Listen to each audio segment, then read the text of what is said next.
Welcome to Rajesh kitchen. ఇవాల్టి మన వీడియోలో దోసకాయ పచ్చడి ఎలా పెట్టుకోవాలో చూపిస్తున్నాను. దానికోసం ఒక దోసకాయ తీసుకున్నానండి. వీటిని చిన్న చిన్నగా కట్ చేసి పెట్టుకున్నాను. ఇందులోకి ఆవ పొడి, కొంచెం జీలకర్ర మెంతుల పొడి, కొద్దిగా కారపొడి వేసుకోవాలి. జీలకర్ర, ఎల్లిగడ్డ రెబ్బలు, ఆవాలు, 2 ఎండుమిర్చి, కొద్దిగా కరివేపాకు, తగినంత ఉప్పు తీసుకోవాలండి. అన్నీ పక్కకు పెట్టుకున్నాను నేను. ఇక దీన్ని పోపు పెట్టాలండి. ఇందులోకి 2 స్పూన్ల కారపొడి తీసుకోవాలండి. తగినంత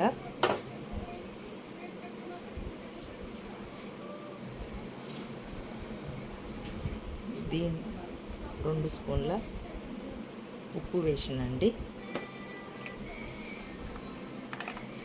కొద్దిగా జీలకర్ర మెంతుల పొడి, కొద్దిగా ఆవ పొడి, కొన్ని పచ్చి వెల్లుల్లి వేసి దీన్ని కలిపిండండి. ఇందులో దోసకాయ ముక్కలు వేసిందండి. వీటిని కలుపుకోవాలి.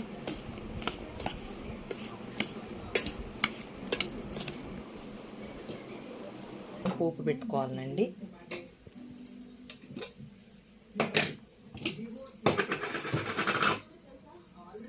ఇందులో పల్లి నూనె వేసుకుంటే బాగుంటుందండి. పచ్చళ్ళకు పల్లి నూనె వేసుకోవాలి.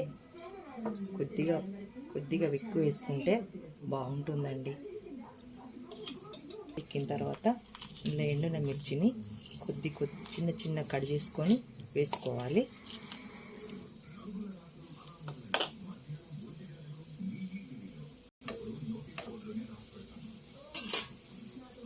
ఇవి వేగనియాలండి. ఎండుమిర్చి వేగాలి.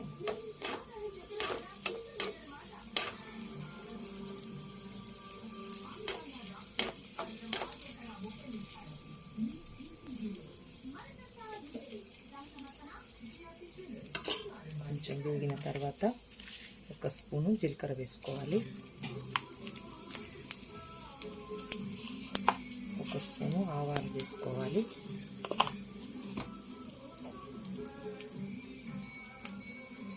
ఉల్లిపాయ రెబ్బలు వేసుకోవాలి. తర్వాత కరివేపాకు వేసుకోవాలండి.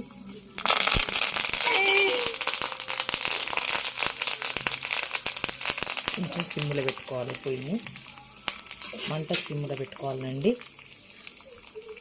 మెంతుల పొడి వేసుకోవాలి. బాగుంటుంది స్మెల్కు బాగుంటుందండి.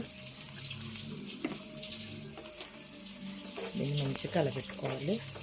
కొంచెం వేగనివ్వాలండి.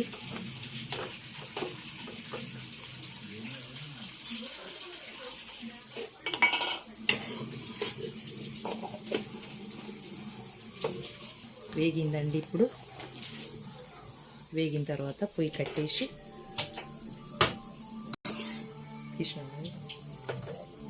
స్టవ్ ఆఫ్ చేశానన్న పోపును ఇందులో వేసుకోవాలండి.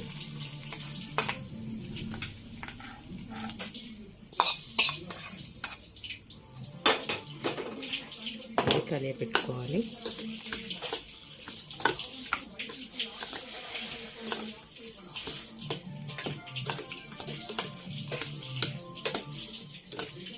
పచ్చడి రెడీ అండి. ఇది మామిడికాయ పచ్చడి ఉన్నట్టే ఉంటుందండి. చాలా బాగుంటుంది. ఒక 4-5 రోజులు నిల్వ ఉంటుందండి ఈ పచ్చడి. అన్నంలకైనా దేంట్లోకైనా బాగుంటుందండి. ఇది అన్నంలకు చాలా బాగుంటుందండి. వీడియో మీకు నచ్చినట్టయితే లైక్ చేసి షేర్ చేయండి, సబ్స్క్రైబ్ చేయండి మా ఛానల్ని.